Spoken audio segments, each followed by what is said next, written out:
Coming up on this week's episode of TechSNAP, it all started with a simple phishing attack. We'll tell you the story about a small bank that suffered a major compromise. Plus, the Washington Post gets hacked, a great batch of your questions, our answers, and much, much more on this week's episode of TechSNAP.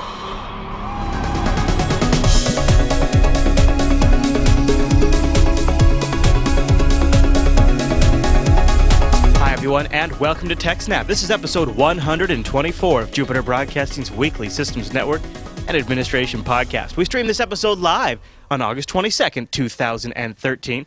This episode is brought to you by our three fine sponsors, GoDaddy.com, Directory Wizard's Unity Sync, and Ting.com. I'll tell you more about our three fine sponsors as the show goes on. And the live stream is powered by the incredible Scale Engine over at ScaleEngine.com. My name is Chris, and joining us every single week is our host, the admin, the tech, and the teacher, Mr. Alan Jude. Hey there, Alan. Hey, Chris. Thanks for watching. Hey, man. Well, I'll always watch, Alan, as long as you keep calling in. Otherwise, I just sit out here at 1 o'clock on a Thursday and just be really lonely, like I was last week when we recorded ahead. So anyways, big show today. No, last week was normal. The week before was... I know. I can't keep... No, it's all still a blur. I know. It's like just Time baby goes time. by too quickly. Baby time, Alan. It's always like, is it Thursday again already? Jeez. I gotta do that TechSNAP show. Didn't I just do 100 of those things?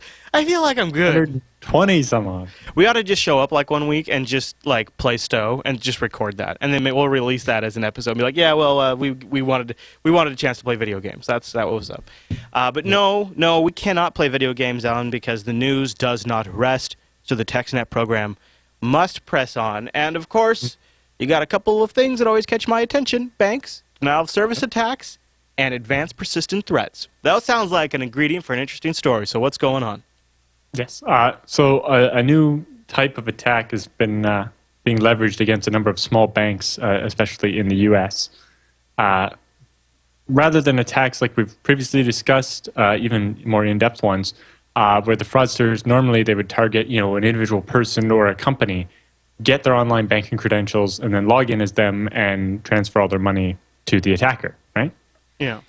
With this one, they're actually targeting the bank itself, right? So they're going after smaller banks and credit unions because they have more limited IT infrastructure and teams and resources and so on. Yeah. And then they're compromising the machines of the employees and then executing wire transfers on any and all accounts at the bank instead of just... instead of compromise, if you compromise one computer at a company, maybe you get access to that company's bank account. You compromise a couple computers at a bank, you have access to all the accounts at the bank. Right? Especially if they have poor security and limited resources. Yep. So in this case, the report's coming from a research firm who's dealt with some of this, but because of that, they won't tell us the name of the three banks that they've been helping deal with attacks like this. Or give details on exactly how they got in, probably because it's embarrassingly simple.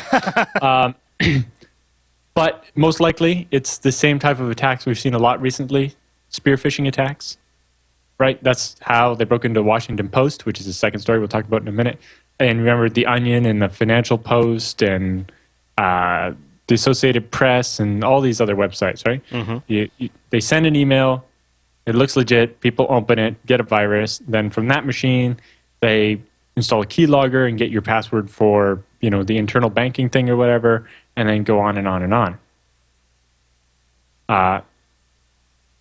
But yeah, once the computer of someone inside the bank's been compromised, they load it up with, remote administration Trojan with a keylogger and any other malware they want, and then they can start scanning the rest of the bank's network and seeing what else they can find. When you're talking phishing attacks, like the chat room is pointing out right now, when you're talking a phishing attack, sometimes it might be just sufficient enough just to email tech support with a question and say, hey, here's a screenshot of the problem I'm having, and they would click that, and you could get them. I mean, that's not that hard to pull off. They're not going after the IT department, right? If you remember when the Syrian Electronic Army attacked the Onion, they specifically excluded all the IT people from the mass emailing. Right. In this case, they're going after the people at the bank who would actually normally be the ones initiating wire transfers. Yeah. Right. Because those are the people that have access to do this. Those are the machines that are already probably logged into the bank software or on the right IP network or something like that. Exactly. So the attackers can use the trusted computer to escalate their privileges, either by, keylogging that password for that banking app, or, using a virus to get administrative privileges on the machine, or just by impersonating the person who owns that machine and sending emails to other people in the company, right? Because now this email's coming verified internally, right? So it's not a forged from address or something where it might end up in a spam filter or something. And so, when the email's coming, when you get emailed an Excel doc, you normally ignore it. When you get emailed an Excel doc from someone you work with and you're expecting it, then you open it. Right. This is why I think an insider attack would be the way to go. Like, if I knew I was getting out of there and I was going to roll out, you think maybe I'll just send out this attachment. I was like, here's my goodbye letter. I wrote it up in Word for you. Yeah, it's got a little flash animation in there of a heart. Just click play on that. Just click it. If you do it right, then you can blame it on your computer being compromised and it wasn't you, right, even if it was. Right? True. I didn't know it did that. It must have been malware on my machine that caused that to be sent out. But in this case, the attackers came in via phishing. All you got to do is fool the dumbest person in the office, and then you can step up from there, right? Island hopping to get to the people you normally wouldn't be able to get to with a simple phishing attack. Yeah. Once a computer with access to the wire transfer switch, which, when I first read the article, I was expecting some piece of hardware, some, antiquated mainframe thing, but apparently it's just a piece of software. Oh. Just has a silly name. Once you have access to a computer that has that application, then you can start initiating wire transfers. Right. Individual bank accounts or the user accounts of certain bank employees often have a limit on how much they can wire per day or something, right? But in this case, the attackers, because they managed to get escalated privileges, were able to either increase or remove those limits from those accounts, right? Some banks, because they're on there anyways, right? So hey, if I'm on there and I've got access to the software, this is pretty sophisticated, though. I got to tell you. Yes. Some banks have instituted anti-fraud systems that require a second employee to authorize a large wire transfer, right? So that if somebody's account gets hacked, then a second person gets notified. But also, if it's your last day at the bank, you can't just wire a bunch of money off to yourself and then walk out the door. Right. However, the attackers had managed to compromise multiple employee accounts, so they were able to approve their own fraudulent transfers. Right? If you remember back a couple months ago when we were talking about this one at a company where they had compromised the computer of a secretary and they were trying to get her to tell them who the second person they had to compromise to approve the transfer was. In this case, they managed to already have the two accounts. But the really interesting thing here is the way that they're covering their tracks, kind of. So as they wire all this money away from a bunch of different accounts, they launch a denial of service attack against the bank's website or the online banking portal, so that disruption keeps the IT staff busy, right?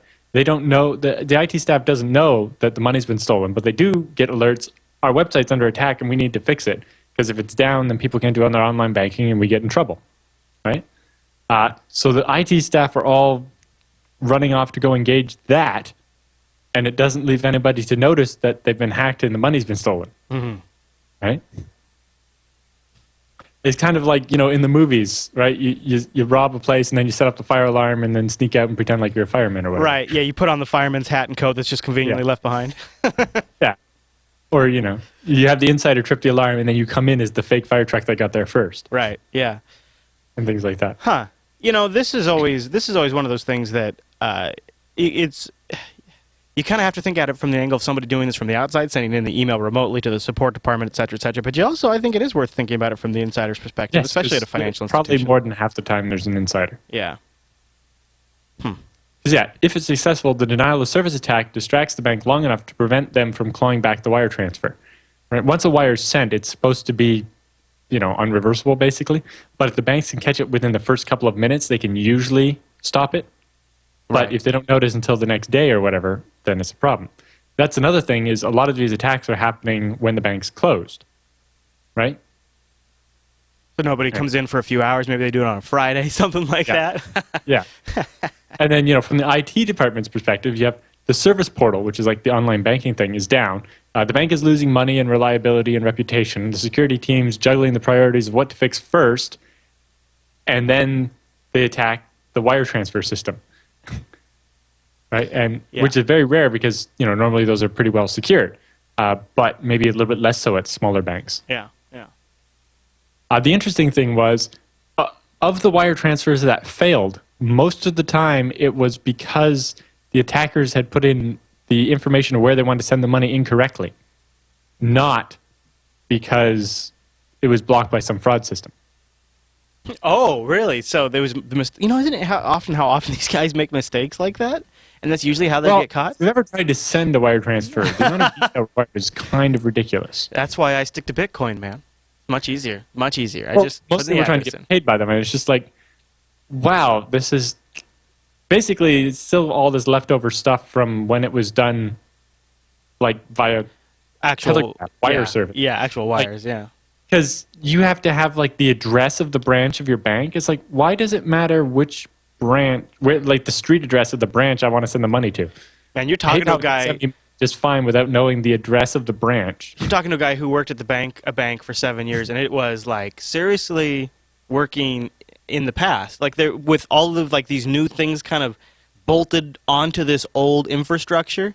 And like one of the more modern aspects was the System 390 that was powered by like a 286 running OS 2, like as the controller machine. I mean, like it's pretty intense.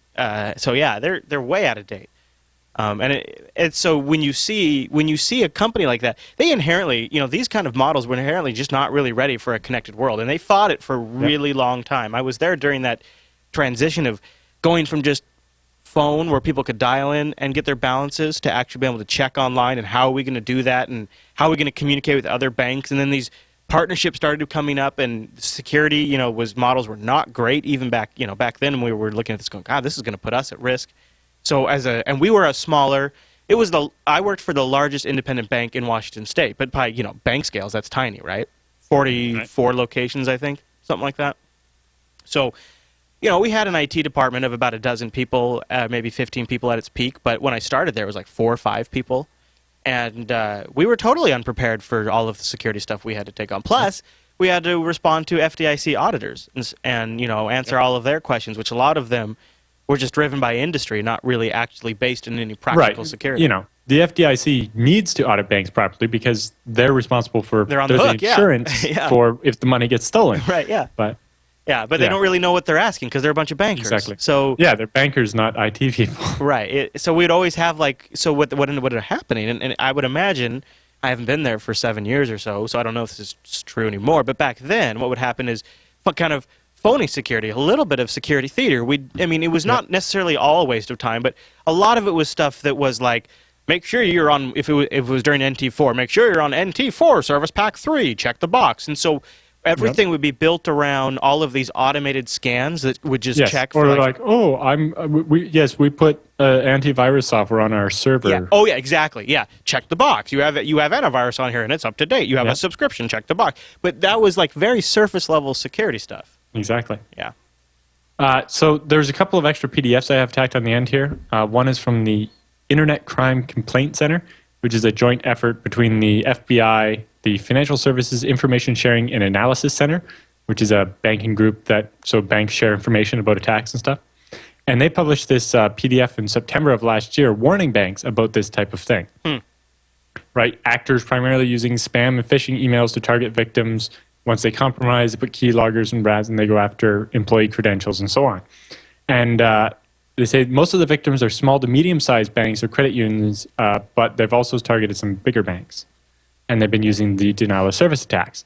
But they have this list of recommendations, which really nails home the point of the parts of security that a lot of businesses are missing, right? You have the generic stuff like educate employees on the dangers associated with opening attachments and so on. But then they have more important ones here. Like, do not allow employees to access personal or work emails on the same computer used to initiate payments. Interesting. Right? So it should be, they have a Windows machine at their desk that they use for their, internet and email and stuff. But if they want to initiate a wire transfer, they need to switch to a secure machine that only does wire transfers and doesn't let people open emails and attachments. Well, the part that kind of stands out to me there is they say specifically don't let them use personal email on there either. And, looking back at a lot of virus incidences that I have helped people with, a lot of times it came in when a staff member was checking their personal email account on their work because I would have email. That'll happen when it's generic viruses. Yeah. But when it's targeted, you're right. Yeah. When it's phishing, it's going to come to your corporate email. Yeah. Yep. From someone else inside the company. Yeah. So you just need to have these machines that are completely isolated. Yeah. Right. If you remember when we talked about that Russian spy in the Canadian Navy, their secure computers are completely off the network in a separate room, and you're not even allowed to bring files back and forth. Right. Remember, they had to use floppy disks to move files back and forth because the machines were old. They're awesome. That's why. I don't blame them now. But the wire transfer should be done from a secure machine that doesn't allow other things. Yeah, totally. Like if you remember, on its own private network. That what was it? A prison that had its SCADA system hacked and a bunch of cells got opened. That machine was supposed to be disconnected from the internet and isolated and only used for controlling the doors. Yeah. But the guards hooked it up to the internet and were browsing the internet on it. Hey, man, I got Facebook to update. Yeah. And they were using that computer. And by dual using that computer, they then exposed it to the virus that then took it over. I had sort of a similar situation happen to me. I had a client of a burger chain here in Washington, wonderful burger chain, and their checkout system was sold to them by a vendor who put all of these really nice touchscreen point-of-sale systems running on XP embedded. Well, of course, the checkout system, the actual payment processor and the database that runs everything, yeah, of course, that was also on XP, and sure enough, the staff ended up connecting it to the internet because they wanted to check their email on it, and they got a virus on that machine. It wasn't a phishing attack, of course. It wasn't targeted. They just were screwing around, and they connected a point-of-sale device to the internet. Because it's like people are starting to get to this point where in a group, somebody in that group might be kind of tech-savvy. I'm dangerous. I know enough just to be dangerous. That guy, that's the person. He is dangerous now. Exactly. It's a good list of recommendations, though. Yeah. And so don't let people access even their work email on the same computer that's used to initiate bank payments in the hundreds of thousands of dollars. It seems like a no-brainer, but then you realize, nobody's ever probably enforced that policy somewhere. Yeah. Like, I understand it means they would have to have more machines or whatever, and that, the bank employee is going to have to get up from their desk and go to a little cubicle somewhere to do it. But, it seems to make sense. Mm-hmm. Do not allow employees to access the internet freely on the same computer used to initiate payments. That makes sense too, right? Do not allow employees to access administrative accounts from home computers or laptops connected to networks. Right? Okay. Because another recommendation they had was login hour restrictions. Right. Do you remember when those used to be a big thing? Oh, yeah. And NT had this nice little GUI to dot them out. Yeah. Yeah, and that kind of phased out when people started using remote desktop to work from the road and home and stuff. But in a bank, maybe that you could actually still employ those. I think a lot of places still do. Can't log in. I think a lot of places do, or they should at least. There's tons of accounts. Or you can do things too where you can say this group has a time policy applied to it, but this group doesn't. So when someone needs remote access, you move them into that group. Or you could even work something so that access out of hours requires some additional approval or something. Right, yeah. Another one was ensure employees do not leave USB tokens connected to computers.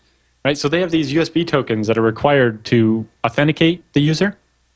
But if you leave it plugged in, then the attacker, when they're using remote administration tools to take over your computer, has access to it. Well, it's a pain to unhook and connect it every time you need to do a payment transfer. You need to do that, otherwise it's it's a physical token, but you're leaving it open to everybody. Right. Yeah. I got to run through and do an audit of the Jupiter Broadcasting Network right now and verify our security. I believe I have too many workstations on the same LAN as my server, Alan. Critical information. I have a VLAN that... You do a VLAN in your house? I have like 4 VLANs in my house. I got everything on the same subnet. It's a mess, Alan. I got a printer on that thing. I got a couple of Rokus. It's a disaster. The file server is in every one of the VLANs, so it's kind of not that much. Well, you got it, man. You got to have the file server in every VLAN. Yeah. Yeah, I got every machine I got has a piece of software on it broadcasting to the whole network, too. There was one other interesting thing they said. Oh, yeah? Secure and store manuals offline or restrict access to training system manuals for further security. Such it seems, at least in one case, it's probably is how this got in there, that the attackers managed to get the manual for the wire transfer system to learn how to use it in order to exploit it better. Okay, so all of this, to me, honestly, does sound like an inside job. These guys knew a lot of they knew how, they knew how to remove restrictions. If they had to look up the manual, then they wouldn't have already known how to do it. If you're an insider, you would already know how to do it. I guess so. It just, I'm just picturing, somebody that knows how to eliminate wire transfer restrictions, do the wire transfers, retrieve all this information. Well, if it was all there in the handy manual. Yeah, that's true. That's true, but nobody has good documentation. Okay, all right, you might be right. My senses are saying this might be an inside job, I think. Yep. Either way, it's interesting, and probably happens more than we actually can probably think of. Probably hear of, at least. In this case, the banks don't want this news getting out. Yeah, exactly. That will make people less... I was just thinking the bank that I worked for, if we ever had a compromise, there's no way no way we would publicize that unless there was some sort of law that forced us to do the absolute minimal disclosure. And that's why there is this Financial Services Information Sharing and Analysis Center. That's good. It's basically the banks anonymize the data and put it in here so the other banks can have it, but nobody else is supposed to know about it either. It's almost like the private sector came up with their own solution to CISPA. Yeah. Right? Yeah, it is. It is the private industry saying, hey, you know what? We have cyber attack information we need to coordinate with. Let's share it so that we, It's another example of why we don't need legislation. We don't need legislation to come in and say we have to set this up like this. If it's a big enough issue, the private industry will do it on their own. Yep. Well, any other thoughts on that one? No, but there's also a report from Gartner and another one from Dell SecureWorks, which has a bunch of interesting background information, as well as the original story, which has even more information as well. Good catch, Alan. I had not read that one. Thanks for catching that. All right, well, let's take a second right here and thank one of our sponsors this week, Ting.com, back on the TechSNAP program because they said, you know what, TechSNAP audience, they're exactly who we want to be with because you guys are awesome. Look, if you go over to techsnap.ting.com, you'll save $25 off your first device or $25 off a month of service. Let me put that in perspective for you because the way Ting operates is a little bit different. If you go over to techsnap.ting.com, click on the rates link at the very top of their website, and gander at this magnificence. So the way Ting works is they break your rates up by minutes, you got your text messages, and they got you the megabytes that you use. Perhaps in my case, gigabytes. But each your own. Yep. They put all of that together at the end of the month, and you just pay for whatever bucket that you fall into. So I will give you an example. I honestly sometimes do all of my calling over IP. So I some months will use as little as 0 minutes. But let's go high, and let's say I use 100 minutes this month. Messages, let's say 100 or so, probably actually 0 because I use Google Voice messages for everything. But megabytes, I'm going to say I used a gigabyte this month. You put all that in there, you can see that my bill plus surcharges, $33. What's awesome about that is if I next month don't use that much stuff, it's going to be less. You're going to pay a flat dollar 6 months, and then you only pay for what you use after that, which is awesome if you're a developer or a support contractor and you need to have multiple Android devices so that way you can do testing or troubleshooting. I used to have some very high-end lawyer clients that would do crazy $1 million deals in the middle of the night via their BlackBerry. And I would have each one of their models of BlackBerries in my house so that way I could have that same machine and I could walk them through it step by step because they would be freaking out on the other end of the line. And my company had to pay $60 a line for all of that back in the day. It was a huge cost center for us. Ting is shaking all of that up. In fact, if you want to see it just for yourself on even maybe on a smaller scale, 1 phone, 2 phones, a family plan, go over to techsnap.ting.com and click on that savings calculator. Bring your bill with you. They're not going to save anything. It's just a JavaScript calculator. Put in your information in there, and then try to come up with a good reason why you shouldn't try out Ting. You'll be blown away by the savings. And one of the things that's great about Ting is you have really super quick, easy-to-use customer service. You can call Ting at 1-855-846-4389. And if You call them during regular business hours on the East Coast, an actual human being will answer the phone probably in 1 or 2 rings. That's 1-855-TING-FTW. You can call them with any questions. Ting's website is super easy to use. And Ting is sort of like the best of both worlds here, because if you want to call somebody and then just have them solve it for you, because all of the Ting representatives are empowered to solve your problem. Ting hires representatives who love to fix cell phones. So if you want to call somebody and just have them fix it for you, you can. But if you're the type of person who maybe likes to dig in and learn how to fix it yourself and you want to go technical, Ting's got you covered too. Like, here's an example I pulled up on their information center. They have a Ting Help Center. Configuring MMS and WiMAX on your HTC Evo G.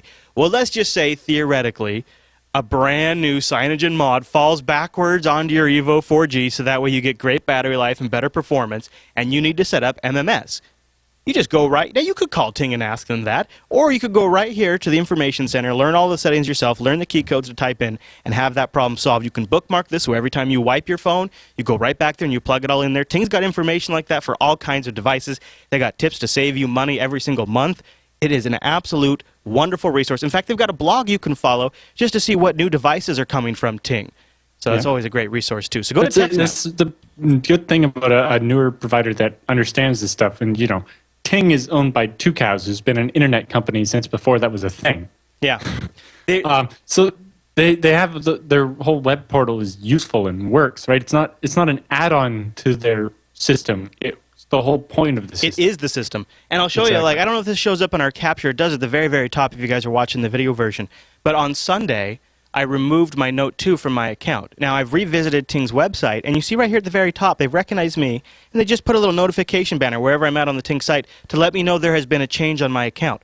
Now, that is, from a security standpoint, that if I hadn't made that change, I would be very, very grateful that Ting put that on there. The other thing that's really cool about Ting is they're integrating in with Mozilla Persona. Mozilla's new identity management system that's competing with Facebook Connect and the Google login system. We just interviewed one of their developers on Dakota Radio, and it's an amazing system. And it shows you how Ting follows cutting-edge web trends. I mean, that's really an impressive technology they're embracing, and it supports open standards. Good luck seeing that from AT&T. Right, yeah, from any of them, right? I mean, Ting's really changing it up. So go to techsnap.ting.com, save $25 off your first device, or if you bring your own device, they got a list you can check, and you'll save $25 off your first month's service. And if you're like me, that's just going to be just about free then. It's pretty awesome. So thanks to Ting for sponsoring the TechSNAP program. All right, Alan. I should have just bought a phone from Ting for my trip to the U.S. Dude, yeah. Because I paid $40 for 50 minutes, 25 megabytes, and 50 texts for my U.S. roaming plan. And you're not bitter at all. My bill. And it was only for 30 days. And for less, I could have just because they've got some refurbished phones that are like $40. Yeah. And because, I'm going back there in, October and Dude, you're a traveling machine, and the ad's over now, but you can also just, through the website, turn on and turn off a device. So, like, if you're not going to use it for several months, you can just go deactivate it, and then when you're ready to turn it back on, reactivate it. It is slick. And, I gave my Note 2 to Matt on Sunday. I just logged into the site, clicked deactivate. Here you go, Matt. It's yours now. And he was able to go there and hit activate. It's super cool. So you should do it. If you're going to be traveling in the States a lot, why not? And they're turning on LTE all over the place. They just 100 and something cities now, countries. 100 and something cities, 140 something cities now, something like that. Nice. All right, Alan. So the Washington Post has been in the headlines a lot this week around the NSA leak stuff, but they've also had some troubles with the Syrian Electronic Army too. What's going on? So the Washington Post was hacked by the Syrian Electronic Army last Thursday. The attackers managed to modify specific pages of the Washington Post site to redirect users to the Syrian Electronic Army's website, and that lasted for at least 30 minutes. The Syrian Electronic Army is a pro-Assad group from Syria. They're known for hacking many Twitter accounts and also other newspaper websites, including the Financial Post, the Onion, the Associated Press. I don't know, the number of Twitter accounts they've hacked is quite that's been large. Their main thing, huh? But they've also attacked the websites of the Financial Post, the Onion, and the Associated Press. Yeah. The SEA originally hacked an employee's Twitter account and was using that to send their message out. But sometime after that, pages on the website started being redirected. It's not clear if the employee's credentials were ever used as part of that redirect attack, because the attack method was actually different in this case. So the method they used to actually get into the Washington Post was the same as what they used for the Financial Post and the Onion, right? They sent phishing emails, got one user, and then sent more. That way they would appear to be coming from inside the company. And all of those sent users to a fake email login page that would then capture their credentials, right? So you email people a link, they click it, and then it prompts them to log into their email. Should be a red flag right there because they were just in their email, obviously, right? But, right. You know, in the case of the Financial Post and the Onion, they use Gmail. And so, you know, sometimes Gmail makes you log in again. And so it's not clear whether the Washington Post also uses Gmail or not, but it seems probable considering the way this attack was executed. So, you know, you get an email, you click it, and you get prompted to log into Gmail, you log in, and you get whatever, and now your credentials are in the hands of the bad guy. Mm-hmm. And then they can reset your Twitter account and then compromise anything else that might happen to use that same account. But later in a tweet, the Syrian Electronic Army claimed that they had actually compromised Outbrain, which is a content discovery advertising platform. It's basically a plugin that the Washington Post uses on their pages, and it adds links to related stories on other sites. Well, inside the Washington Post, but also other sites. The tweet claims that with that compromise of Outbrain, they actually managed to take over pages of the Washington Post, CNN, and Time magazine. In this case, the Washington Post disabled the Outbrain module once this attack was detected, you know, about 30 minutes after it started. And then Outbrain acknowledged the issue and said, quote, "We are aware that Outbrain was hacked earlier today," meaning last Thursday. "In an effort to protect our publishers and readers, we took down service as soon as it was apparent. The breach now seems to be secured and the hackers blocked out, but we are keeping the service down for a little longer until we are sure it's safe to turn it back on. We are working hard to prevent future attacks of this nature." So it's not clear how, but they managed to compromise the advertising network used on the Washington Post and other websites. So in this case, that Twitter compromise may have actually not been that related. I wonder if you say they compromised the ad network, and we just saw recently there was a headline about the OpenX ad exchange vulnerability. Maybe the two are related. I don't know if Outbrain uses OpenX or not. I don't know. I think theirs is more custom software because it's trying to relate the article you're reading to other ones for the ads. Yeah, but yeah. It might be. Yeah. But this type of attack is especially dangerous because if the Syrian Electronic Army had redirected users to a page containing malware rather than just their own website that's you got their political message in Arabic, it could have been much worse, right? They could have compromised thousands or hundreds of thousands of computers, every reader of the Washington Post, if they had thrown like a zero-day Flash Java PDF exploit up instead, right? Or instead of a redirect, if they had just, you know, silently inserted an iframe or something, so the users didn't even know that they were not just getting the Washington Post. Right? It would have been like it's like a watering hole attack, except for they'd have a mass audience, right? Yeah. Since the beginning of TechSNAP, we've been talking about how you know the holy grail of hacks would be to take over CNN.com so you could infect every visitor with a virus. Mm-hmm. Mm-hmm. That's what they did via this advertising network. Yeah, and actually I think a lot of times we theorize that's how you could do it too, is via the advertising network. Yeah. So it's exactly what, you know, it only took 124 episodes, Alan. Well, it's happened a couple of times already. I know, I kid. Luckily, in this case, the Syrian Electronic Army prefers to do big splashy defacements rather than trying to make money off of it by infecting you with a virus. Is this all just a statement? Because that's what happened at the end of the day, right? They didn't like take over people's machines all they did was redirect, you know, the website to their website so they would get the headlines. Yeah, yeah. And but if they had been, I can't even figure out what the message is supposed to be though. Well, because the headline is like they're the boogeyman, they're the bad guy, and if they're trying to like change the West's opinion about Assad, they're not accomplishing that. They're just simply serving as making Assad making noise because they like to. I guess. I don't know. Like their message includes pro-Assad stuff, but I don't think their point with hacking the media is to, with the hacked Twitter accounts, they often post pro-Assad messages and stuff. Maybe that's just it. Maybe that's the goal. They just like defacing websites. Is this the new normal now, that whenever we have some sort of major conflict going on in the world, there's just going to be a quote-unquote cyber component to it? You think? I don't think the Syrian Electronic Army actually has any direct ties to the Syrian government. They're just a bunch of college kids that... kind of like Anonymous calls himself, it could Yeah, just be but I think the Syrian Electronic Army, if I recall correctly, has been around since before Syria was ever in the news. Right? They were just proud of being Syrians, and that's why they have that name. It wasn't that they had a political message originally. Okay, I didn't realize. Okay. Good to know. Because I've been trying to figure out if it was linked to the overall Syria. It seemed like it was. It seems like it's been stepped up since that stuff's been going on.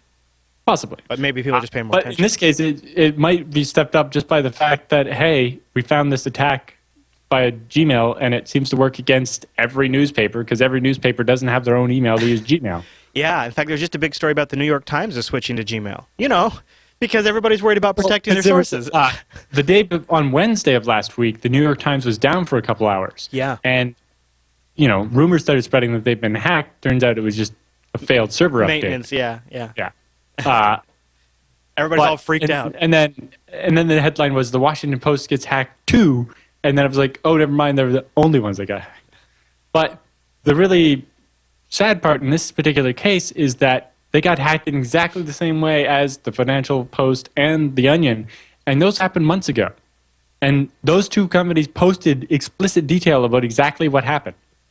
So sloppy on exactly the way that they got in. And you remember with the Onion how they emailed everybody except for the IT department and stuff? Yeah. And it seems like the Washington Post, if they had watched TechSNAP, they could have prevented this. See, a little TechSNAP goes a long ways. It's just an hour and a half or so investment of your week, and you could prevent an attack from the Syrian Electronic Army. Yep. Seems worth it to me. Value right there, Alan. Yeah. All right. Any other thoughts on that one? No, there's an additional coverage link there from ThreatPost. They always have good teardown and stuff like that. Yeah, ThreatPost has gotten great over the last year. They've gotten some really good stuff with all of the prison Well, they stuff. redesigned the website a little bit. I don't like it as much. Uh-oh. It's all 2.0-y. And You guys are on notice. It's mostly just, I think they made it so you could read it on a tablet. And I'm like, I don't want to read it on a tablet. Do you own a tablet? No, I have a Kindle keyboard, which does just plain text only. I know what I'm getting Alan for Christmas. What do I want a tablet for? If I wanted one, I would own it. What about monitoring what about a dedicated server monitoring dashboard that you could just carry with you that have a dashboard of all your stats? That's what my second monitor's for. What about when you got to go pee? Or you got to go use the kitchen? That's when I get a break. Right, yeah, that is a good point. Yeah, when I'm on a job, that's what the Kindle's for. Yeah. I have, audiobooks on the Kindle. You know what, Alan? I don't want to take that from you. Just don't get a tablet, all right? In fact, maybe you should get rid of your smartphone, too, now I think about it. I think it would be all better. I don't use my phone as a smartphone. The only time I use my phone as a smartphone is when I'm out traveling. Yeah, that's when I use my phone as a phone. Otherwise, it's a communications device, but it's mostly all text. My phone is phone calls and text messages. Yeah. And, when I'm in Vegas, I need Google Maps or I have to look something up. Or, I'll use an SSH terminal on the phone when I have to. But yeah, when I have to, but I usually, it's like, I'd really much rather do this on my laptop. Mm-hmm. Yeah. But I have used the SSH thing once when I was on a bus and once when I was in a car. I wasn't driving. I mean, it works. It works when you need it. We had just left the data center, and some service hadn't restarted properly. I got a phone call about it. I'm like, all right. And then I'm like SSHing in from my phone and starting the service. Did it cross your mind, should I tether and open up the laptop, or should I just do it on the phone? I'll just do it on the phone. Tethering never crossed my mind because it's so expensive in Canada. I would never do that. That's why you need Ting, dude. I'm telling you. I know. Yeah, because that is nice to be able to turn on the tether and have the Wi-Fi. But, all right, well, should we mention our next sponsor before we move on? Yes. All right, that is UnitySync from Directory Wizards. Alan, have you ever had directory woes? The woes of a directory, like two separate data islands, that kind of thing? We've talked about them on previous episodes, but yeah. A number of times. We all have. So UnitySync is a centralized service that synchronizes data between those directories. The goal of UnitySync is to provide organization just a unified view of your different directories. They have an example on here, of course, of synchronizing Active Directory or eDirectory, but I think you guys could probably out there fill in the gaps a little better than I could, because I'll give you an example. Different companies, different directories, LDAP, eDirectory, Open LDAP, Active Directory. But Unity Sync is a little more powerful than just something that can move things between directories. It's used by a ton of different corporations, a bunch of notable customers, tons of Canadians, apparently. I guess that's big up there for you, Alan. General Dynamics and a few other big guys like HP Enterprise Services in the UK. Tons of U.S. Companies as well. But while I was looking through their information, they've got some great documentation over at derwiz.com. You go to derwiz.com to find out more about Unity Sync. And there's some great Q&As if you have any questions. If you think this is something that might solve a problem for you. If you've got an application that updates a field in a directory that you would love to have that data moved over to another directory and you want to be smart about it. For example, you have all of this power. It's exposed through this web interface. And this web interface gives you a very clean front end. It runs on a Linux box or a Windows box, if that's how you roll. And you can do things like, okay, here's the IP of the source directory. Here's the IP of the destination directory. Move these fields. Send me an email notification when it's complete. If you're moving an Active Directory objects, automatically set up also the appropriate mail forwarding entries in the directory for me. Make sure that the data is specifically matching this type that I need to move from one field to the other field. And you have all of this running. But, of course, before you actually press that go button, you got to appreciate the fact that it has a dry run mode. You can run through it, make sure everything turns out just the way you want. And if you want to jump under the hood and get some real power and you know yourself a little Perl, and Alan will confirm. Alan, is Perl dead? No, Perl's not dead. No, you see, Alan confirms Perl is not dead. So you can use the Perl scripting interface to actually get even more power than Unity Sync already ships with. But I'd like to point you over to some of their documentation so you can check it out yourself. Here's a great question that I think some people have probably had when they've heard about Unity Sync, since we've mentioned it a couple of times now. Will you need a separate database to run Unity Sync? Straight answer is no additional database is needed. It's very straightforward. The point of Unity Sync is to solve the problem of I have too many databases. Exactly. Having another database would be the opposite of the solution. Well, you say that. It seems so obvious, but I have seen solutions that have attempted something like this that are much more clumsy, that set up their own Microsoft, the one I'm thinking of specifically, set up its own Microsoft SQL database, and then you eventually have another database that you have to maintain and monitor just to solve the original problem, and it's just sort of bolting on another database. In other solutions, you would make a central database so that you could notice changes on either side. Yeah. I'm glad you don't need another database. Exactly. And of course, Unity Sync also supports SSL encryption. It encrypts all passwords and text data files. So if you're pulling from an LDIF, Unity Sync can pull from all kinds of things, including even text files.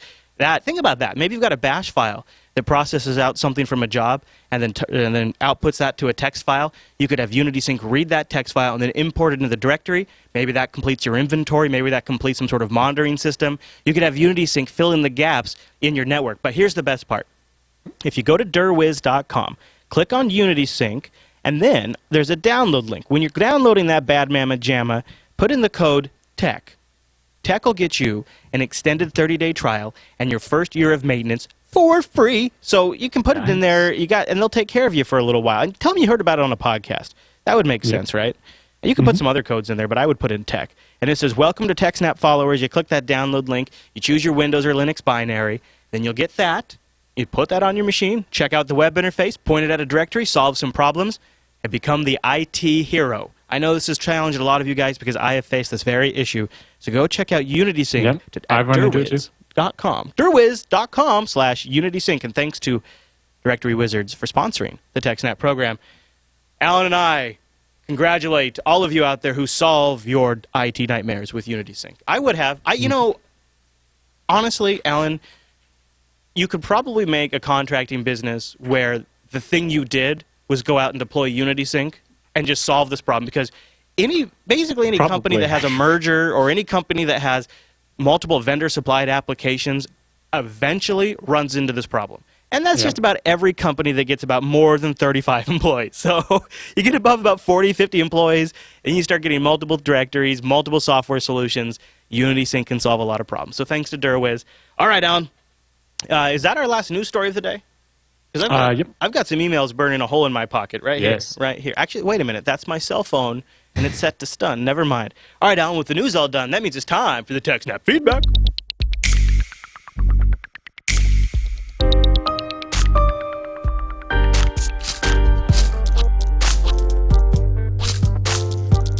Thanks for sending your emails to TechSNAP at jupiterbroadcasting.com or popping that contact link at the top of our website, or even better, starting a thread in our subreddit over at links.techsnap.tv, or, boom, sending us a bit message. Pow. Like our first email this week was actually a bit message, Alan. Are you ready for it? Sure. Came from Tex the admin, and he says he wants to recommend that we check out Project Byzantium. Byzantium. Thanks, Alan. He says, hey, Chris, you might have seen me around. I have been listening to Linux action shows since the beginning and was one of the first wave of supporters for Unfilter. He says, I was watching a talk by Darren Kitchen from Hack5 about alternative internet infrastructures, and I went ahead and posted a link in the TechSNAP subreddit. He talks about the freedom of the internet and ways to build alternative internet networks through ad hoc wireless. I thought it was very interesting and thought you might like it as well. In the talk, he mentions a project called Project Byzantium. It is essentially a live CD you can boot practically any x86 system with, and has everything you need to build an ad hoc wireless mesh network. He also posted a link in the Linux Action Show subreddit because that part runs Linux. He says it applies to Linux, TechSNAP, LAS, and Unfilter. So, wow, how about that, right? He says maybe we can talk about one of the show. Keep up the good work. So I love the idea of a future where the users of the internet create the internet through mesh networking. It's a security nightmare, right? Yeah, right, because then how do you stop any one node from being evil? Right. And also, it's wireless. It's going to be suck and slow. Yeah, but you know, like... That's my problem with the whole idea. I go over to my mom's house right now, and there's like 17 wireless networks in range of her apartment. She's not even on the right wireless network, and one of her neighbors, quote-unquote, mistakenly connected to her wireless network and thought it was theirs and configured it and set a password. I mean, like, it is the biggest RF cluster F I have ever seen. I mean, it is... So, if all of these could be somehow working together, I mean, that would be a thing of beauty, Alan. If they were all just intelligent Cory enough. Doctorow wrote a short story about something like that. I forget which one it was. Yeah. But I'm sure it was good if it was. There was this whole other weird thing going on, but the other thing the guy did was go around and set up these things and like hide them in places. Huh. Or well, like you know, like in everything. The sign in front of like the convenience store, or like the light post, anywhere you get a power, the street lamp light. Yeah. Put a little Wi-Fi repeater in there. Honestly, I remember after reading the story, I was thinking about there's this big park by my parents' house, and it's like, and it has these giant light standards for the lights for the baseball games. Yeah. And it's like, there's power outlets over there. I bet if I built a little wireless thing, I could go and just hook it up there and get free Wi-Fi and mesh them, and I could, a friend of mine he was still in high school. I had just graduated. We were playing with, this is back in 802.11, Bead was brand new, and we were playing with kind of a little mesh networking with Beam Wi-Fi. We were trying to shoot a super, super long distance to a spot that didn't have broadband up in the sticks, and then set up a little Wi-Fi mesh network at a condominium area. And the problem really is Wi-Fi. Yeah. It's just, first of all, the 2.4 spectrum is totally already abused now. And like, you get enough people to turn on their microwaves at dinner time and your mesh network goes to crap. So we got to work out the technology a little bit.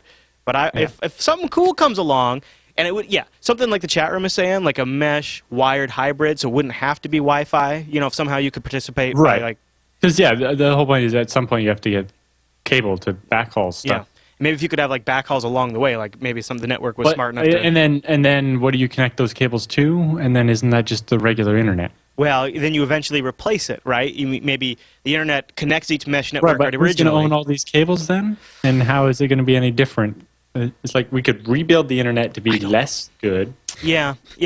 I mean, the goal is to get it out of the control of these fascist sellouts that have enabled the police state. But you really can't get away from that. No, because what's going to stop them from just deploying hundreds of these nodes as part of your network and then having a sufficient amount of the traffic anyway?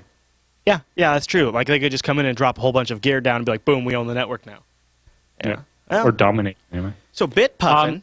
It's interesting anyway. Yeah. Well, he links the talk, so if you guys are curious. I don't like wireless as a solution. Yeah. All right. Bitpuffin sends in a message via BitMessage. He tells us about getvau.lt passwords. Hi, Chris. Now in love with the show. Currently watching the live stream as I watch this. You guys are recommending LastPass. I remember exactly what part he was watching it, and it means to eliminate the problem of using the same password for each site. Here's the problem, is this solution is unnecessarily insecure. Same with KeePass and other versions. What you should do instead is have your passwords generated based on an input, a hash, That way the passwords aren't stored at all. What I use is getvau.lt, which is getvau.it. It's open LT. source. Right, LT, sorry. If you don't want to use the GitHub hosted version, you can use their version. How it works is you enter your last password and then generate a password for each site. You can write the input. You write an input like Twitter. Or if you want to avoid having the same password as someone else on that site, you have at least the username at Twitter or some variation like that. So you put in a field into this password generator. So like if it's a password for Twitter, you could put in Twitter, and then you can pair that with your master password. What you'll get is a secure hash that you will use as your password. You can also change the output to be compliant for crappy password policies and different configurations like that. I think this solution is far superior to using LastPass because LastPass is simply risky compared to it. I hope you find this enlightening. Best regards, BitPuffin. There's a couple problems with it. First of all, the problem with this system is that you're not solving the problem of using the same password for every site. You are using the same password for every site, you're just adding something to it. Right? So instead of using the password for every site, this system is telling you to say, use the password, and then add on to the end of it the name of the website, and then hash that. Now, because a hash is deterministic, right, the same input will always make the same output, it does mean that you can not have to write the passwords down ever and just put in your master password and the name of the site, and it will generate the same hash. But really, it's no more secure than just typing password Twitter as having your password for Twitter be the same password used for every site, and then just stick the site name on the end of that password. It's really not that great of a solution. With LastPass, you're using completely random password for every site. Right? When all your passwords are based on the same thing, it means that if someone was to figure out that password, your master password, they know that you have Twitter, so then they'd use your master password Facebook, and now they're into your Facebook. Right? And if it requires you to remember these obfuscations, like calling Twitter bird instead, I would have to use LastPass to remember them, to be honest with you. Exactly. Then you have this problem they're not, don't remember it. Yeah, it doesn't save me from using LastPass because I'd have to remember that for Twitter I use this word because I'm not going to use Twitter for my Twitter password. Mm-hmm.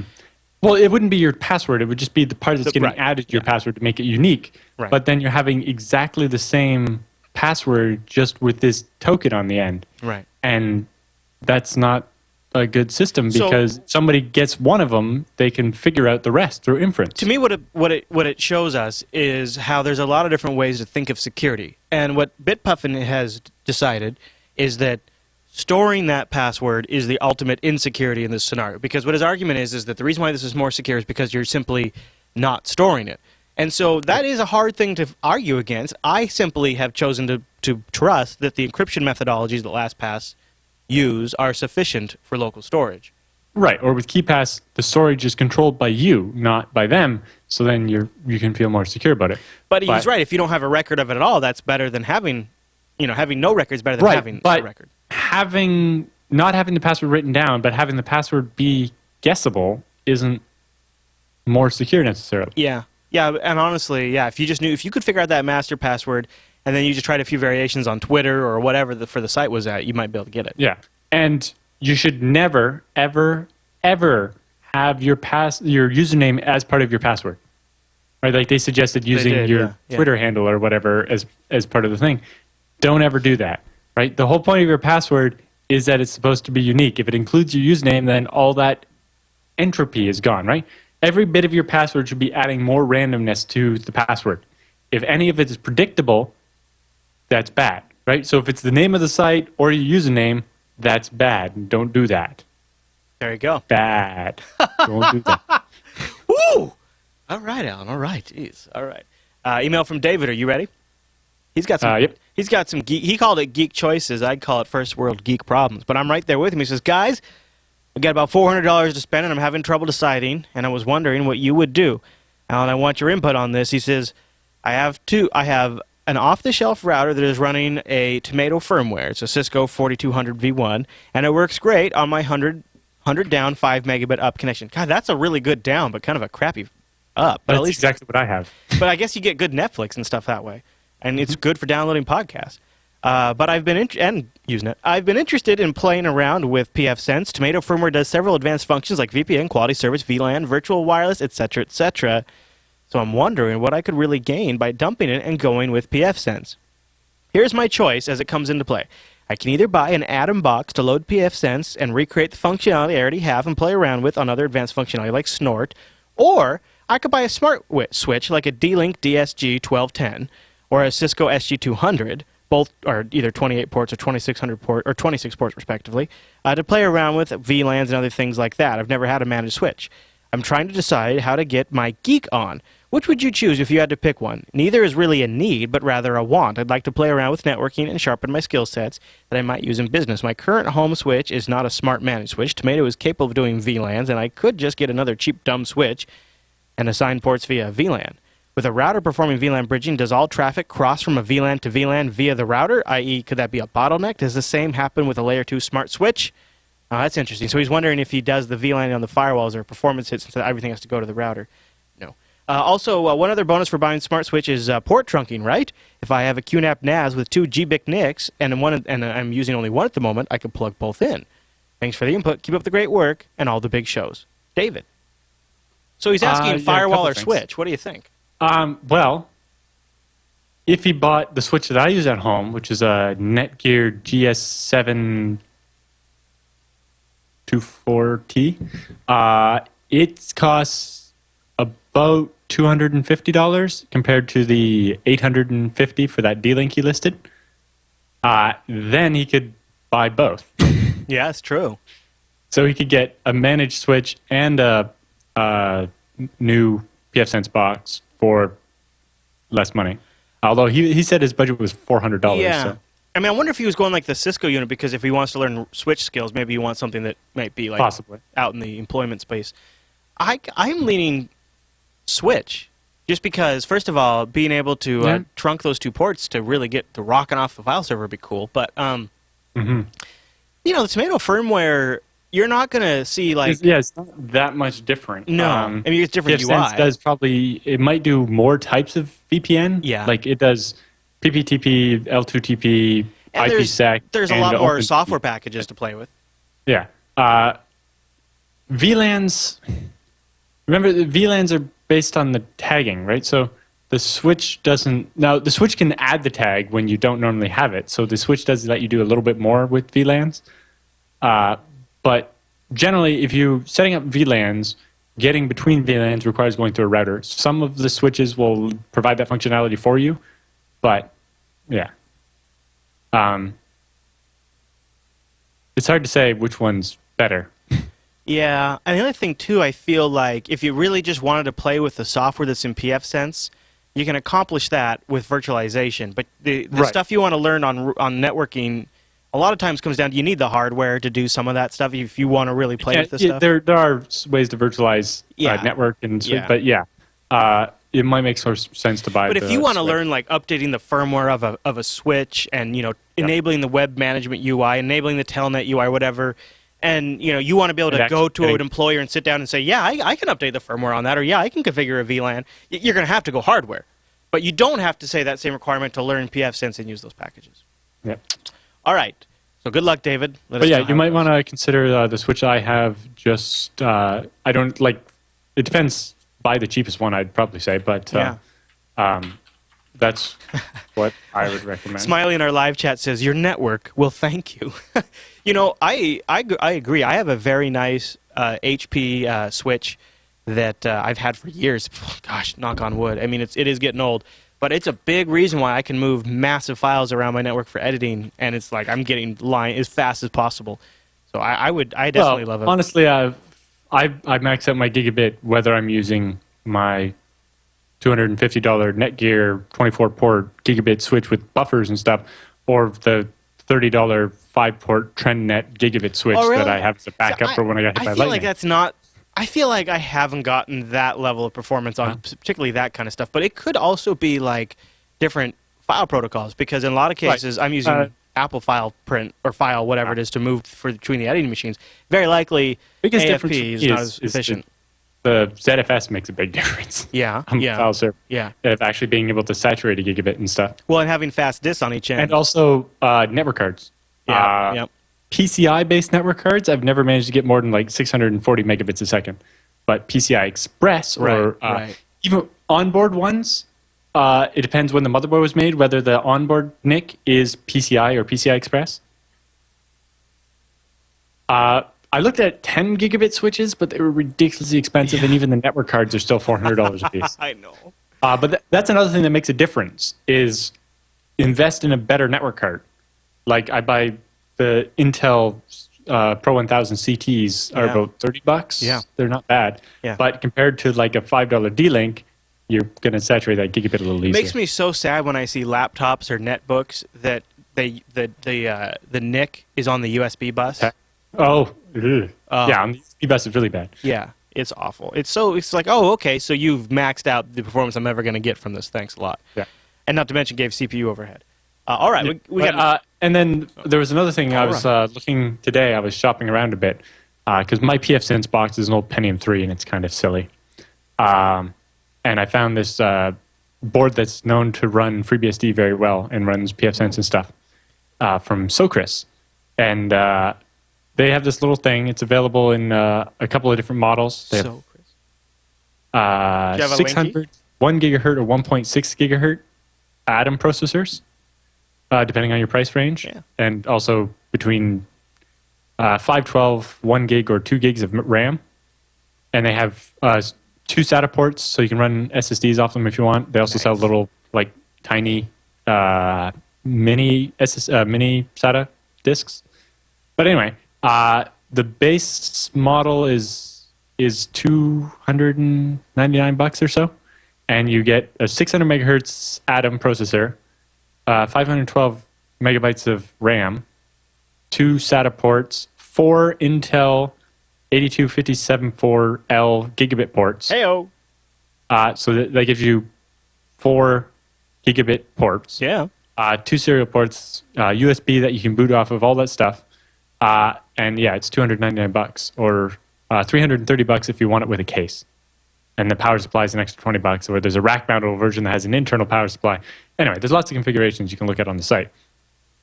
I haven't really talked about my PFSense box that I got, but I've been really happy with it.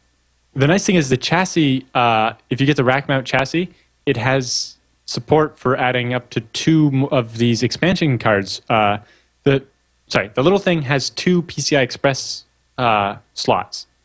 So if you buy the rack mount version, you can add up to 2 more cards that each add 4 more gigabit ports. Ooh.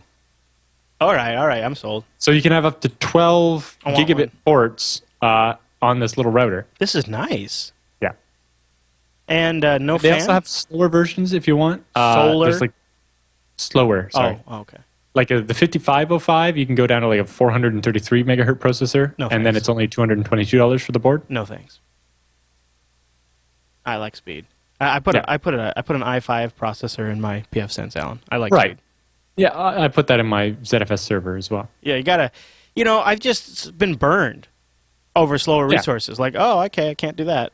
Yeah, and so, you can get up to 1.6 gigahertz Yeah. out of an which is Dual probably- Atom, but- which would be fine. That's nice. No, they're single chip. Well, I don't know if that hyper-threaded, I includes- guess. Probably, yeah. Yeah, hyper-threaded. But you in this case, I'm running off like a 800 megahertz Pentium 3, so a 600 megahertz Atom is probably actually going to be faster. Yeah. Or I could just get the 1 gigahertz one as the middle ground. All right. But yeah, the rack mount case looks really nice because it lets you add all that expandability. So are you like, ordering that? I think I haven't picked which one yet, but I'm pretty sure I'm going to replace my PFSense box with something fancy like this. Cool. You have to. I'm kind of thinking towards the rack mount case because then you have a standard power connector instead of having an adapter, That's nice. right? But it's a bit more money. But it includes a power supply so that You I gotta raise it show a it to us when you get it. Yeah, You gotta hold and it up. also if you look at the pictures, they're pretty nice. It's got Yeah. all the blinky lights and So on chat room's got links to a super micro case too that looks pretty nice. All right. I've already made my PFSense purchase. the you guys. difference is these Socris ones only use 30 watts and they're small and they don't have any fans. Yeah, that's Nice. mine is very loud. Although mine's in the basement, I could probably get away with the super micro, but we should swap. Mine is ridiculously loud. You would not believe how loud mine is. It's just small, super fast fans. well, I think I've told the story before, but when I got these little 1U super micros, they have like 4 of these little like tiny fans, but they stack them doubled up, so they're Yes. actually Yes. and then there's this plastic shroud that sits there that lets the airflow stay even when you take the lid off. Yeah, channels it. Yeah. When you boot up the machine and these fans go to 100% for the first 10 seconds, it levitates the plastic thing like 2.5 inches off resting position. And then the fans spool down and it goes zzz, back. It's just like, wow, that is a lot of air pressure. Yeah. And just goes to show the amount of static air pressure you're putting through those compared to like I remember like these cheap, crappy 80 millimeter fans that I put in cases when I was building PCs when I was a kid. Oh yeah, nice and loud. Or the early video cards. cards. Or the ones that are just like they pushed a lot of air, but they didn't push it very hard. Right. So it didn't do much good. I had my early video cards had the loudest freaking fans on them. They still do. But, all right, our last email comes in from Jerome. He says, "Hey guys, I just recently discovered your show, and I'm psyched. I've listened to every freaking podcast on the net, and I can find related networks and security. And for some reason, I hadn't found yours up until now. Well, Jerome, that's because we need guys like you to tell more people about it." He says, "Thanks for the great work. I'm particularly psyched about the BSD Focus. I've been running a PF Sense on an old Dell Dimension 2400, and I have the EMO watchdog problem also." Oh, yeah, okay. I remember we talked about this. Here's what I know. This hardware did not exhibit any problems with Ubuntu 10.04 or 12.04 as a router. I've used both Realtek and Intel NICs with the same result. Now for the fix. If I connect a 10100 hub or switch to the PF Sense box, no problems. If I connect any gigabit Ethernet hardware, I get the watchdog timeout. So, I'm running with a 10100 between my modem and my PF Sense box and between my PF Sense box and my LAN. Keep up the great work. The detailed show notes are awesome and useful. Well, good. I'm glad to hear that. So, for our writer that wrote in a while ago now who was having that watchdog problem, I'd be really, really curious to know if putting a little hub between... or even if you have a gigabit switch, if it's managed and you can log into it and say, make this port only 100 megabits. What about, could you also just in the OS tell the card to only run at 100? I think so, yes.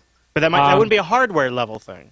So right. It might not work. But, I've had a similar problem with a couple of specific models of the Intel NICs with that particular problem. Okay. It was fixed in a newer driver version, but the problem is PF Sense is still based on an old 8.1 kernel. Yeah. So some of the network drivers aren't as up to date as they could be. Okay. So potentially a future PF Sense update. Yeah, like the beta version is probably better. Awesome. All right. Well, thank you very much, and we'll solve it because FreeBSD 8.1 came out in July of 2010. So that's why it has older network card drivers. Yeah. Now I think they backported some newer ones in there because PF Sense is so based on network cards. Having up-to-date drivers is a good thing, but yeah, huh? Interesting. That's a so the auto sense is sorry. People in the chat room are asking. Yeah, I was reading that too. Problem with auto sensing. It's not a problem with the auto sensing. It's a problem with either the driver or the hardware operating at a full gigabit for too long. And whereas I found kicking it down to 100 and then back up gets the NIC to come back to life. But if you leave it at 100, it never breaks. I suppose just operating at a slower speed makes it not break. You got to be in a pretty special circumstance where 100 megabits is not sufficient for your internet connection. I mean, most people, that's not a big deal to have to run it at 100. Yeah. All right. Well, thanks, Jerome, for saying that. And you can email us to techsnap@jupiterbroadcasting.com or pop the contact link, start a thread in our subreddit, links.techsnap.tv, or the new hot method, send us a bit message with the newly re-added address to the show notes. You can find that in the TechSNAP show notes. Before we go into the roundup, though, I'd like to thank our third sponsor and final sponsor this week, GoDaddy.com. And what's great is we have the extended $2.49.com. Nice. Now, that's a great deal right there. Now, I got a little icing you can put on the top. If you use the link on our show notes, you get the express pathway checkout. The nice, clean, boom, laser-focused, you're in, you're out.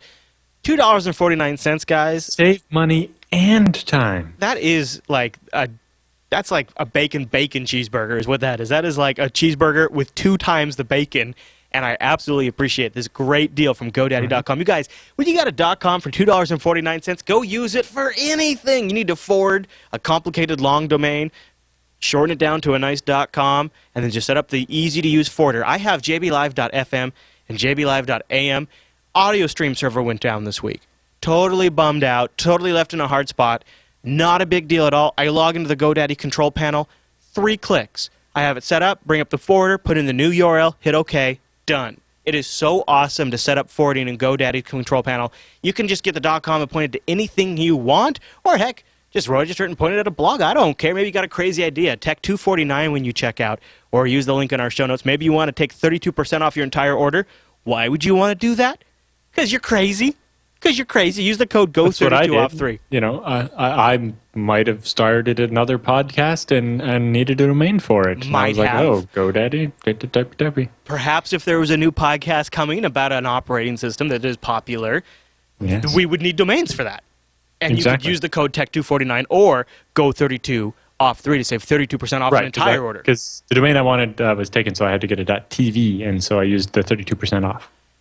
Now you're making me think this so-called podcast might have video even. Yes. Well, only GoDaddy knows for sure. So go over to GoDaddy.com, use our code TECH249 when you check out. And thanks, you guys, for supporting our sponsor. And thanks to GoDaddy for that awesome deal, letting you guys get a little piece of internet real estate for a fantastic price.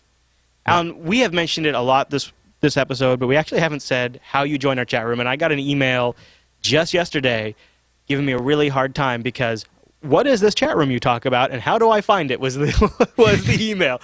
So we have on the irc.geekshed.net IRC server, there is a room, #Jupiter Broadcasting. You can join that with your own IRC client. That is where people hang out during the TechSNAP program to chat with us. But we've also got it embedded over on our live video page, jblive.tv. There's the video up there.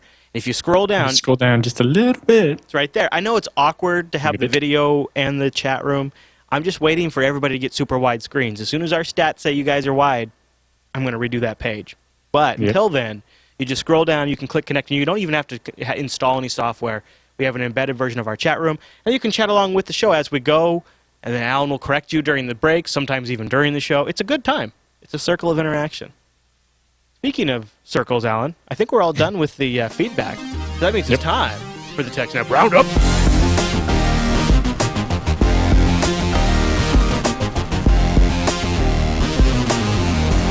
Welcome to the TechSNAP Roundup. Yeah, that's what that crazy music means. Now, the Roundup is packed full of stories that didn't quite make it to the top of the show, but we still wanted to at least make you aware of them, give you some links to follow up on your own after the show. And some of these links come from our subreddit over at links.techsnap.tv. A lot of these links also come from Alan's Pinboard. Alan, we have a huge Roundup this week. Huge. Yes. Huge. There was stuff I excluded just because it was getting too big. All right. Yeah. Well, this first story deserves to be the first story of the Roundup.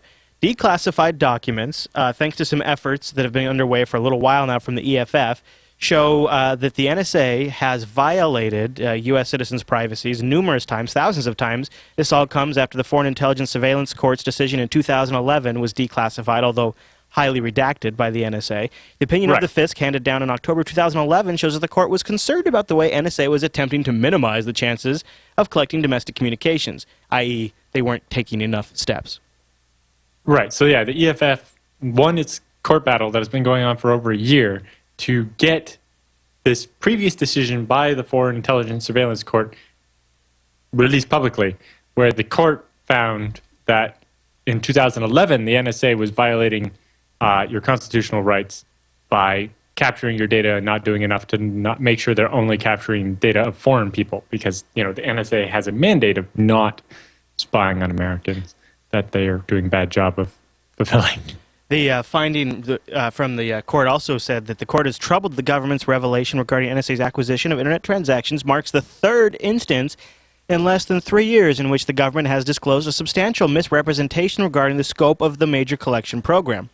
So a couple of things that came out in this was, number one, they are in fact cooperating with telcos, and they provide the telcos with what they call selectors, and then the telcos hand them over large swaths of data directly from the fiber. So that has been now confirmed in this report. The other thing that I think is extremely concerning, and we played clips about this in last night's episode of Unfilter, episode 64, they, during the Winter Olympics in Salt Lake City, Utah, in 2002, collected the emails, phone calls, and text messages of every single person completely, like their entire inboxes, everything, during a 6-month period leading up to the Olympics. Every citizen in the region. every phone call, every text message, every email, everything. And nobody knew about it. They just did it because it was a national event. So that's a little creepy. So anyways, we'll have a link to that if you want to read it basically goes to show the problem with these secret courts is that even when they find the NSA is doing wrong, because it's not public, the NSA just ignores it. Right. Yeah, and this finding was withheld. They didn't send it to Congress. And even now that it's come out, it's been heavily redacted. Yeah. So this is just, what we're learning is just the tip of the iceberg. As Senator Wyden said after this report came out, Wyden has been one of the representatives pushing this issue from the very beginning. He said, this is really just the tip of the iceberg. You guys are not even getting the complete picture. All right, Alan, something about poison ivy in the roundup now. Has this become a botanical show? No. Poison ivy is a remote administration Trojan. It's actually kind of old, but it's apparently being used still. 3 new attacks based on this older Trojan, which has ties to the Chinese government. Oh. 3 brand new attacks. It's like open source malware. Yeah. Okay. All right, good. Good stuff. I like But if you're interested in more about that, then it's a roundup story. That's.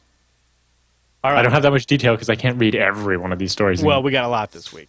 Yeah. Microsoft is reissuing some patches specifically around Active Directory. Microsoft has re-released one of August security patches for Windows Server 2008 in order to fix a regression issue that would have caused some servers to stop working. This is MS13.066.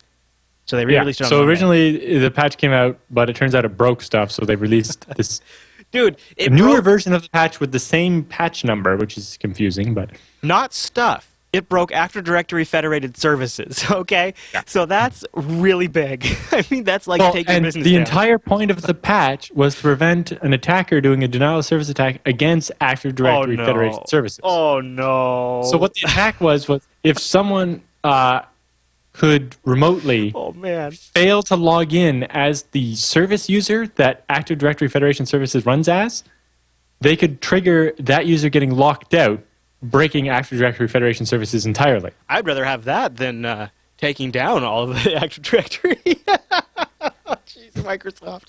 Way to go. And, they're supposed to be better about testing these days. I just picture myself deploying that patch back in the day and then the total S-storm that I had when I worked for that bank I was talking about earlier. We had a pretty big Active Directory when we were starting to merge with other banks and stuff. It was a real nightmare. I just can only imagine. All right. Well, I mentioned earlier in the show Mozilla Persona. Well, here's a good example of why we want that. Twitter's OAuth data has leaked from a third-party application. Yeah. So an attacker claims to have the token of every Twitter user, and they posted 15,000 of the tokens as proof. Although further investigation seems to suggest that they actually compromised some third-party service and got all of their OAuth tokens. So only people that used that third-party app would be compromised. Okay. And Twitter has disabled that app, but nobody said who it is. But if you had a Twitter app and it suddenly doesn't work anymore, that might be it. Well, but the problem is with the way OAuth works is if they get those private tokens, then they have access to do things as you. Bet Twitter's turned them off at this point. Yes, but so if it really comes down to, do they actually have everybody's tokens or only that third-party app? We'll have to wait and see if we hear any more about it. I see. Stay tuned and find out. Good news, Alan. If you like your Microsoft patches that break things that come in twos, well, this is a good week for you. MS13.061, we had a little status update last night. This is on the blogs.technet.com Microsoft blog. Late last night, we became aware of an issue with MS13.061 security update for Exchange Server 2013. Specifically, after the installation of the security update, the content index for mailbox databases shows has failed, and the Microsoft Exchange Search Host Controller service has been renamed. Okay. So there's remediary steps if you've already installed the patch. They got a link to a knowledge base here, and then a Q&A. So if you're an Exchange administrator... And then at some point, they'll post a new patch again. Yeah. Oh, gosh. Maybe, it's summer vacation at Microsoft, right? Now, the big thing about this one is the bug that it fixes. It fixes the Oracle outside-in feature, which is this thing about structured data and unstructured streams or something. It allows you to normalize it. Anyway, it also includes the ability to basically read PDF files that are in the email stream for things like Outlook Web Access. So until this is patched, what it means is if someone uses Outlook Web Access, which is basically this ActiveX plugin for Internet Explorer that lets you run Outlook in a browser. It's kind of like this combination. It's like the webmail version of Exchange, right? Yeah. Well, if you open a malicious PDF file, it will infect the server, not your web browser. Oh, that's the best yet. Yeah. Oh, man. And that's an Oracle bug, and Oracle fixed it with a special out-of-band patch, and then Microsoft tried to rush out their Exchange patch to solve the problem because Exchange includes this Oracle technology. It's not something you install optionally. It's built in. Well, so say you have an Exchange server of maybe 1,000 users. It just takes one of them to open a bogus PDF? And it infects the server rather than that user. Wow. Yeah. Well, that's good to know. So Exchange administrators take note. But good news, if you like your Microsoft security issues in triplets, well, this is a good week for you. Microsoft Security Advisory 2862-973. This is a good one. Come on, it was a good line, Alan. Come on, Yes, it was a good line. So Microsoft has announced that 6 months from now, they'll push out a Windows update that will disable all digital certificates that have an MD5-based fingerprint. Yay! So all certificates for a while now have used SSH1 or SSH256, especially internet certificates, but there's a lot of these internal Microsoft certificates that still used MD5. And if you remember, a bunch of these have been brute forced and then used to code sign malware. So as part of the system of phasing those out, Microsoft will basically install an update that will automatically decline every certificate that has an MD5 hash instead of an SHA hash. Of course, this has the chance to break a lot of older corporate apps and stuff. So they're making the update available now as an optional patch so that corporations can test it and make sure it's going to work. But in 6 months from now, it's going to be live on every machine. So people need to start testing it and working it out. Good. I'm glad. Yeah, you're right. That is good news. All right. Well, some bad news for iOS users. Watch out for Jekyll. Actually, it's just a test attack. It snuck through the Apple App Store. It's kind of clever. The app has been dubbed Jekyll. It was helped, actually, get this, by the Apple review process. The malware designers, which is a research team from the Institute of Technology in Georgia, they went on to submit this app, and then they monitored it during the review. They discovered that Apple ran the app for only a few seconds before ultimately approving it. And then there wasn't anywhere long enough to discover Jekyll's deceitful nature. Jekyll's design involves more than simply hiding the offending code under legitimate behaviors. Jekyll was designed to later rearrange its components to create a new function that could not have been detected during the app review. They also note that it directs Apple's Safari browser to reach out to the control server for new malware updates to the app. So the app sort of is like it's like hiding. So it's Jekyll and Hyde. It's like you said earlier in the pre-show. It's Mr. Hyde. It's friendly during the review process, and then the user runs it for a little while. After a few weeks or a few hours or whatever the criteria is, boom, transformation. It's bad guy. Yeah, and first thing you can do is actually reach out to a certain website and download more malware onto your phone. But then as part of its itself, it can break out of the Apple sandbox and do things like post tweets as you, steal the photos that are on your phone, take new photos with your phone, send emails and SMSs, and even attack other apps, all without any notice to you. Well, so I don't know if that's really, is that tech? So those are all things that apps are allowed to do on an iPhone without. But most of the time, to send a tweet, the app has to ask your permission. Yeah, that would be the difference. Or to access your contacts or your photos, it has to ask. So it's bypassing that ask feature. That's interesting. Exactly. Well, it just goes to show that if you build a review process, then the malware authors will just build a system around it. All right. Right, but also if your review process consists of launching it for 7 seconds. Yeah, then it might be a bit of an issue there. Yeah. I'm sure they're just running it through an API scanner and then making sure it launches and considering it good. And unless it flags for further review, they just kick it through because they got hundreds and hundreds of apps they're trying to review. Yeah. It's a system I kind of expected the review process to be more rigorous just by the amount of time it seems to take for them to review an app. Yeah. It seems like they must spend more than 7 seconds running it. You'd hope. But apparently not. Yeah. All right. Well, Bruce Schneier, we feature his content a lot on this show, has penned a good piece on the cryptopocalypse. What's the cryptopocalypse? Basically, we covered Colin Percival's reaction last week, and I found Schneider's after the fact. But basically, it was that talk from DEF CON about factoring logarithms and so on. The arms race? Yeah. Network. Good follow-up article. Thanks, Alan. Yeah, and it's got more detail and some links to even more stuff as well. So the NASDAQ had an outage. The Today, NASDAQ resumed actually, this happened during my writing of the show notes. I don't know if it's actually resolved yet or not. Oh, okay. And it says it has Yes, resumed trading, yeah. Yes, trading has resumed with more than 3 hours of it being down. Do they say what happened in here? The exchange said all trades were suspended.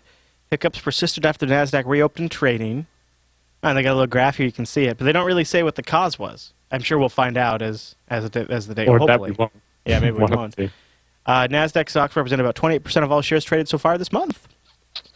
It was shocking. We were struck, said the head of global engineering at the Society of General during an outage. He said, if we wanted to trade Apple right now, we can't. Oh, no. Oh, that must have been so horrible for you. All right, moving on. Code faster, not by typing, but by speaking. What do you think, bogus, Alan? Could you type faster if you spoke? He had to come up with his own language to do some of the stuff that's harder. Yeah. So basically, the backstory on this one was the guy got RSI, repetitive stress injury, whatever, from typing too much and typing improperly, I guess. And so he said, well, I can't type and I still need to program, so I'll try, Dragon naturally speaking.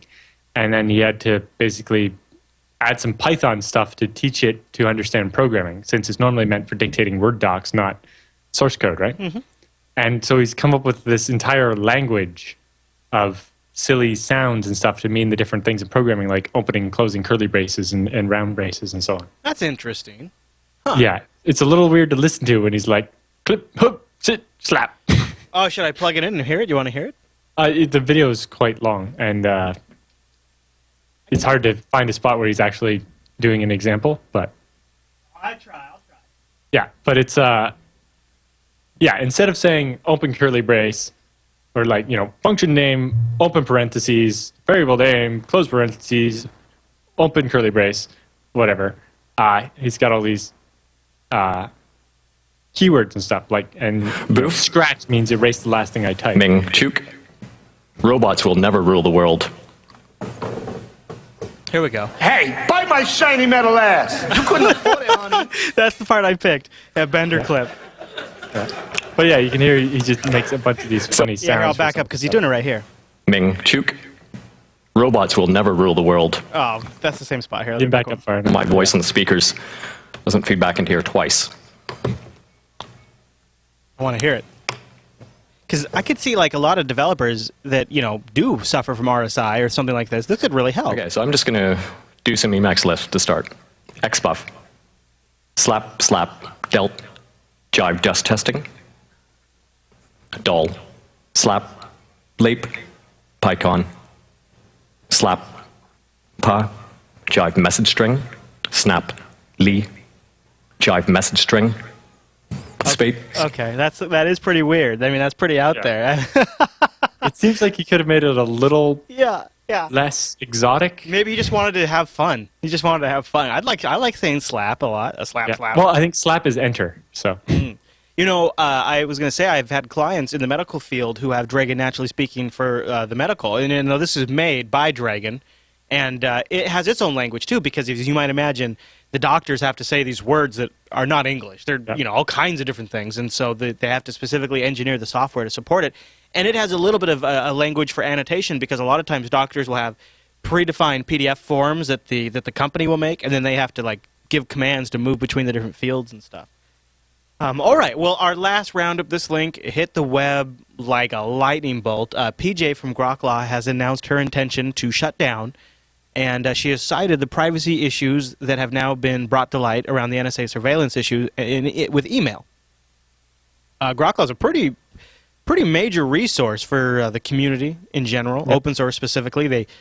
PJ played a huge role during the SCO trial with Linux and continued. Yeah, and basically the meaning of Grok law is understanding the law, right? Yeah. They take these cases and tear them apart and make it so you can understand it. Yeah. It's kind of like the TechSNAP for laws and lawsuits. But they relied on getting most of their information anonymously via email. And now that they can't trust that their email isn't being read and that even if it's encrypted, that it won't be stored and decrypted 5 years from now when the government's able to crack the encryption or whatever. Right. You know, they don't see another way to do it. It's the definition of a chilling effect. We've seen LavaBit now shut down, Secure Circle shut down. I'm sure there's others that are shutting down less publicly. This isn't the first time PJ has shut down Grokla. She did that. She did it a couple years ago. I remember covering it on the Linux Action Show. But at the same time, even if there's other motivations behind this shutting down of the service, it really made a hell of a signal on Monday or Tuesday that this came out. I mean, I really appreciate people that are trying to continue to push this issue forward, specifically in the industry space, because if businesses start to feel the pain of companies like Google and Microsoft get uncomfortable that their name is getting drugged through the press attached to this spying stuff, maybe they'll do something about it.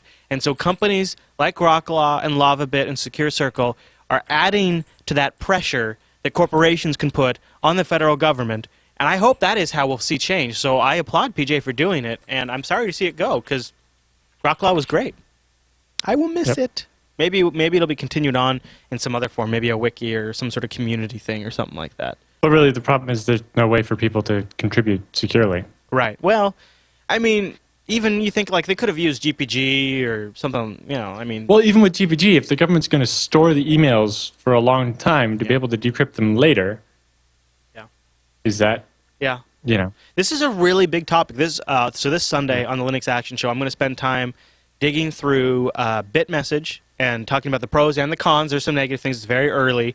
And they have some scalability issues. So I'm going to talk about BitMessage on Sunday on Last. I'm going to go in depth a little more. And if I have time, I'm going to talk about, have you used the, I think it's called Enigmail, the Thunderbird plugin that makes GPG? I used that. I just sent a signed email while we were doing the show. It's stupid easy, right? It makes using email encryption built into Thunderbird. It's super great. So I'm going to try to talk about that because I feel like... And it has great settings like per sender rules. Yeah. So I can say, for people, when I'm sending emails to these people, I only want to sign it. When I'm sending it to these people that I have public keys for, I want to encrypt it. Yeah. You know, when I'm sending to certain people I know are using, Outlook Express, and it gets very confused by having the signatures in there, don't sign that email. Right. Yeah. Yeah. So, I mean, I know it seems like it's asking a lot of people to start using these encryption systems and different technologies, but now seems like the time to start talking about it because I've gotten a lot of people asking us, how do we do this securely? I mean, I'm thinking about rolling my own email server just to kind of help with some of it. Yeah, it's an interesting time. So it's sad to see Grokla go. All right, well, I think that brings us to the end, doesn't it, Alan? Yep. Speaking of seeing things go, well, episode 124 is going to go now. But don't fret. You can always get more TechSNAP every single week. In fact, I'd like to remind you that you can subscribe to the RSS feeds for TechSNAP, and then you get the show automatically. If you are a Windows or Mac user and you have iTunes, or if you know somebody near you that has iTunes, you can help out future folks like Jerome to find the show by leaving us a comment or a rating in the iTunes store.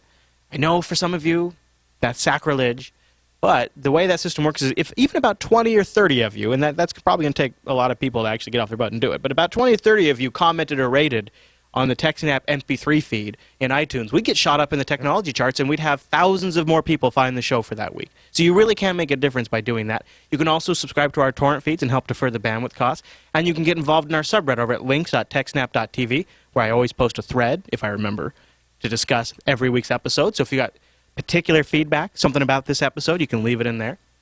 Or you can email us, techsnap@jupiterbroadcasting.com.